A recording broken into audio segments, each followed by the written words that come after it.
I'm Paul. I'm a lead designer at Rivian, and I'm going to show you how to draw an R1S. When you start off drawing your Rivian, you want to set up your proportion and your perspective first.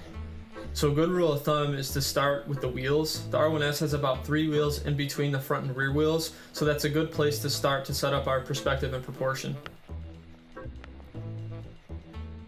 It's good to think of the overall vehicle in its most primitive form possible. So really, when you look at an SUV, it's really just a box on top of another box with 4 wheels. It's a good way to get in the mindset of starting your sketch.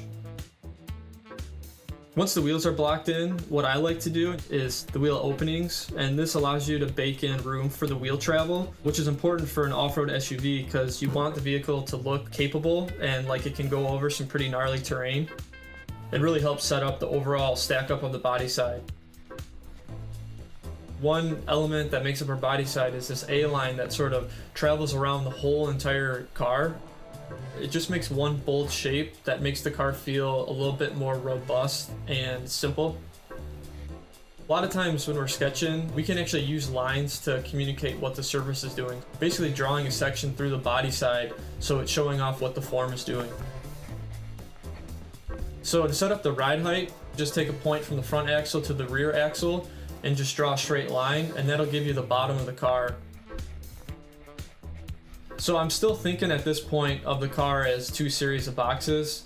Right now the sketch is still really blocky, so you can see my bottom box that I built, and that's the overall body of the car. And then we can build the second box, which becomes the greenhouse of the car, or basically the area that passengers would see out of.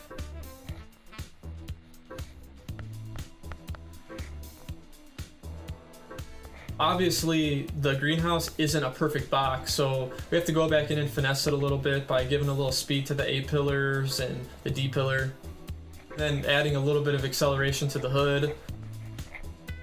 So at this point, we've blocked in our 2-box design, which is the bottom box for the body, upper box for the greenhouse, and we finessed it a little bit, and now we have overall proportion and perspective kind of blocked in.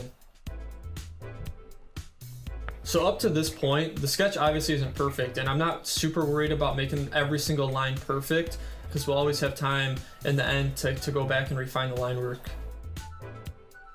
The C-pillar design is pretty bold statement on our car.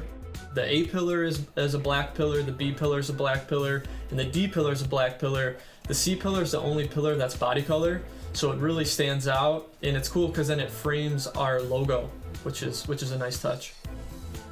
So now at this point, once I got my pillars in, I'll go through and maybe touch up some details a little bit, add the far wheel in.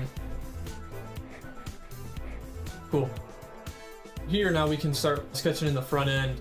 When we started drawing the front end, we wanted an element that made it feel really wide, and that's where this horizontal light bar comes into play that I'm drawing right now. And before we had just the horizontal light bar, we actually had our stadium lamps down low acting as fog lamps, and it looked really modern and cool, but there was some character that was missing. So actually taking the stadium lights that were down low as acting as fog lamps and moving them up so they intersected the horizontal light bar, it really makes a front end statement that is really recognizable and iconic. So at this point we start adding a little bit more detail, like the C pillar. We start putting in some main body side lines and get to blocking in our front end proportion. One cool thing about the horizontal light bar is that it actually acts as a charge indicator as well. So while the car's plugged in, that horizontal light bar will turn green to signify how much charge you have in the car. All right, so moving on. You know, the line work's still pretty rough, but we're still just focused on getting all the proportions in and blocking in the detail.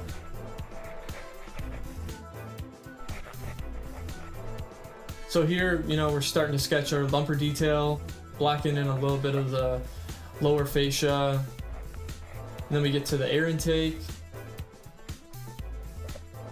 And yeah, this vehicle is electric, but batteries get hot, so we still got to keep this thing cool, especially when we're traveling 400 plus miles at a time.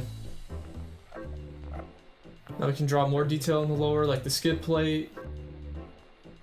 And that skid plate helps protect the underbody of the car when we're taking this off-roading.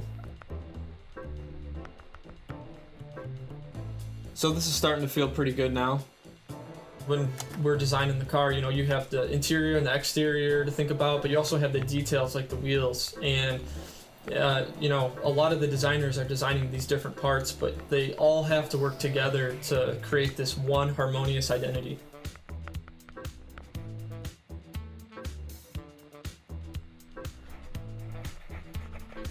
Along with blocking in some front end details, at this point we've started to get into some details like the wheels, blocking in a wheel design, and all these things come together to start making the R1S feel a little bit more off-road capable.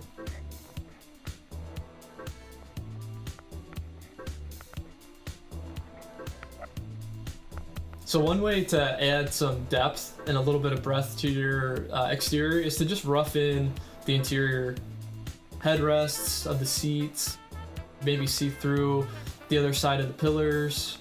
A lot of times we'll sketch that in just because it adds a little bit more realism. At this point, the overall vehicle is looking pretty good, so we can start adding in the little accents that start to make everything feel complete.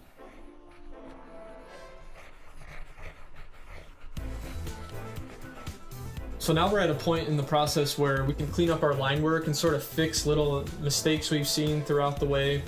And if you don't have Photoshop and you can't mess with the opacity of the layers, you can turn the paper over and just trace it. Once you get to this point, you can have some fun with it. I mean, you can start color blocking, you can add a little bit of light and shadow to showcase what the forms are doing, add some reflectivity to the glass. Really, this is a phase that you can spend 20 minutes on, or you can spend hours on. You can also block in some rough color blocking with your pencil if you're drawing with pen and paper, and that just adds again just a little bit of depth to the sketch. So this is how to draw an R1S. The sketch right now is at a point where we can hand it over to our clay sculptors so we can take this from 2D and take it into the 3D world.